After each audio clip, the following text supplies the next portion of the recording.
श्री भगवान कहते हैं, हे प्रिय, अब मैं चौथे अध्याय का महात्म्य बतलाता हूँ, ध्यान से सुनो। गंगा के तट पर वाराणसी नाम की एक पुरी है। वहाँ विश्वनाथ जी के मंदिर में भरत नाम के एक योगनिष्ठ महात्मा रहते थे, जो प्रतिदिन आत्मचिंतन में तत्पर हो आदर पूर्वक गीता के चतुर्थ अध्याय का पाठ किया करते थे। उसके अभ्यास से उनका मन निर्मल हो गया था। वे सर्दी, गर्मी आदि द्वंद्वों से कभी व्यथित नहीं होते थे। एक समय की बात है, वे तपोधन नगर की सीमा में स्थित देवताओं का दर्शन करने की इच्छा से भ्रमण करते हुए नगर से बाहर निकल गए। वहां बेर के 2 वृक्ष थे। उन्हीं की छाया में वे विश्राम करने लगे। एक वृक्ष की जड़ पर उन्होंने अपना मस्तक रखा था और दूसरे वृक्ष के मूल में उनका पैर टिका हुआ था। थोड़ी देर बाद जब वे तपस्वी चले गए, तब बेर के वे दोनों वृक्ष 5-6 दिनों के भीतर ही सूख गए। उनमें पत्ते और डालियां भी नहीं रह गईं। तत्पश्चात वे दोनों वृक्ष एक ब्राह्मण के पवित्र गृह में 2 कन्याओं के रूप में जन्म हुआ।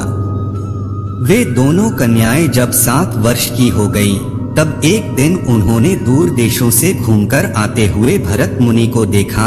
उन्हें देखते ही वे दोनों उनके चरणों में पड़ गई और मीठी वाणी में बोली, हे मुनि, आपकी ही कृपा से हम दोनों का उद्धार हुआ है। हमने बेर की योनि त्याग कर मानव शरीर प्राप्त किया है। उनके इस प्रकार कहने पर मुनि को बड़ा आश्चर्य हुआ। उन्होंने पूछा, हे पुत्रियों, मैंने कब और किस साधन से तुम्हें मुक्त किया था? साथ ही यह भी बताओ कि तुम्हारे बेर होने के क्या कारण था, क्योंकि इस विषय में मुझे कुछ भी ज्ञान नहीं है। तब वे कन्याएं पहले उन्हें अपने बेर हो जाने का कारण बतलाती हुई बोली, हे मुनि, गोदावरी नदी के तट पर छिन्नपाप नाम का एक उत्तम तीर्थ है, जो मनुष्यों को पुण्य प्रदान करने वाला है। वह पावनता की चरम सीमा पर पहुंचा हुआ है। उस तीर्थ में सत्यप्पा नामक एक तपस्वी बड़ी कठोर तपस्या कर रहे थे।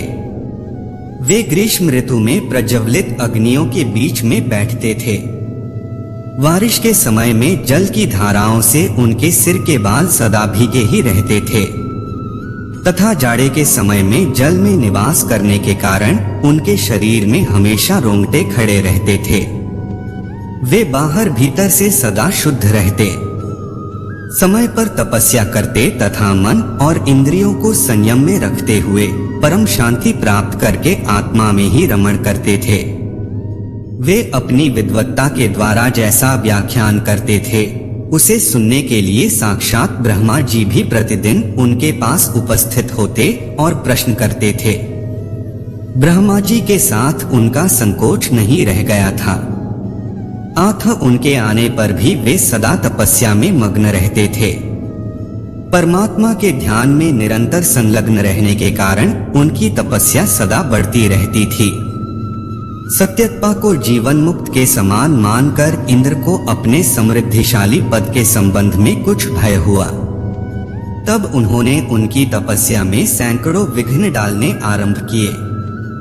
अप्सराओं के समुदाय से हम दोनों को बुलाकर इंद्र ने इस प्रकार आदेश दिया, तुम दोनों उस तपस्वी की तपस्या में विघ्न डालो जो मुझे इंद्र पद से हटाकर स्वयं स्वर्ग का राज्य भोगना चाहता है। इंद्र का यह आदेश पाकर हम दोनों उनके सामने से चलकर गोदावरी के तीर पर, जहां वे मुनि तपस्या करते थे, आई। वहां मंद और गंभीर स्वर से बजते हुए मृदंग तथा मधुर वेणुनाद के साथ हम दोनों ने अन्य अप्सराओं सहित मधुर स्वर में गाना आरंभ किया। इतना ही नहीं, उन योगी महात्मा को वश में करने के लिए हम लोग स्वर, ताल और लय के साथ नृत्य भी करने लगी। बीच बीच में जरा जरा सा अंचल खिसकने पर उन्हें हमारी छाती भी दिख जाती थी। हम दोनों की उन्मत्त गति काम भाव का जगाने वाली थी। किंतु उसने उन निर्विकार चित्त वाले महात्मा के मन में क्रोध का संचार कर दिया। तब उन्होंने हाथ से जल छोड़कर हमें क्रोध पूर्वक श्राप दिया, अभी तुम दोनों गंगा जी के तट पर बेर के वृक्ष हो जाओ। यह सुनकर हम लोगों ने बड़ी विनय के साथ कहा, हे महात्मन, हम दोनों पराधीन थीं, अतः हमारे द्वारा जो दुष्कर्म बन गया है उसे आप क्षमा करें।